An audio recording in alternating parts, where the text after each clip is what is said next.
पुण्यात्माओं, ऐसे बहुत से प्रमाण हैं। एक भक्त कह रहा था कि मैं रात्रि में सो रहा था और दो ऐसी बुरी बुरी शक्ल के आए और मुझे पकड़ कर ले चले। कहा चलो। मैंने कहा कहाँ ले जा रहे हो? कि तुम्हारा टाइम हो लिया, तेरा समय पूरा हो गया है और धर्मराज के पास तुझे ले जा रहे हैं। वो कहने लग गया कि जब हम उस धर्मराज के दरबार के आसपास पहुंचा तो मुझे याद आई वो बातें कि हम तो परमेश्वर कबीर जी के भक्त हैं और हमें सत्संग में सुनाया गया है कि परमात्मा ने ये कहा है कि धर्मराज कहते हैं सतगुर शरण आके, कबीर साहब की शरण आने के बाद धर्मराज डर कैसा और किधर बात छोड़ो। तो कहते हैं वो बात याद आई मेरे।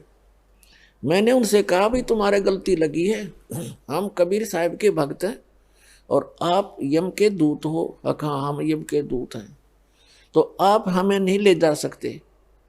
वो कहने लगे चल चल तू फालतू बात ना कर, नहीं तुझे गढ़ देंगे। तो बोला वो तो गढ़े पाछे, पहले मन ने गुट मारा उनके और हमारी लड़ाई हुई खूब। वो मन ने कुटे और मैं उनने कुटूँ, काफ़ी देर होगी। फिर उनमें से एक ने कहा कि भाई कम से कम पता तो कराओ, जब इतना कॉन्फिडेंस से ये कह रहा है आप, मैं इसको यहीं लिए खड़ा हूँ और आप अंदर जाके वेरीफाई करो। धर्मराज के दरबार में कहता मैंने नो की नो वार्ता सुने उनकी, और उसने कहा जी ये कैसे ऐसे कह रहा, आपने आदेश दिया लाने का। वो न्यू कहे कि भाई मैं कबीर साहब का भक्त हूँ और तुम मुझे पकड़ नहीं सकते, तुम्हारी कोई औकात नहीं है।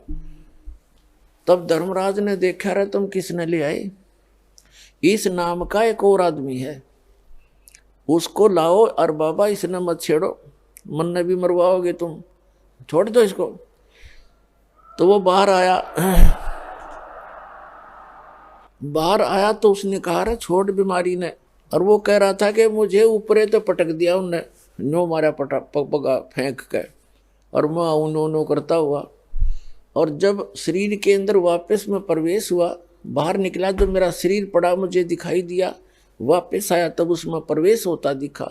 फिर थोड़ी सी देर के बाद मेरी आंखें खुली, सारा शरीर पसीना पसीना, हाथ पैर कोई काम नहीं कर रहे, 5 मिनट तो वो गति नहीं कर सके।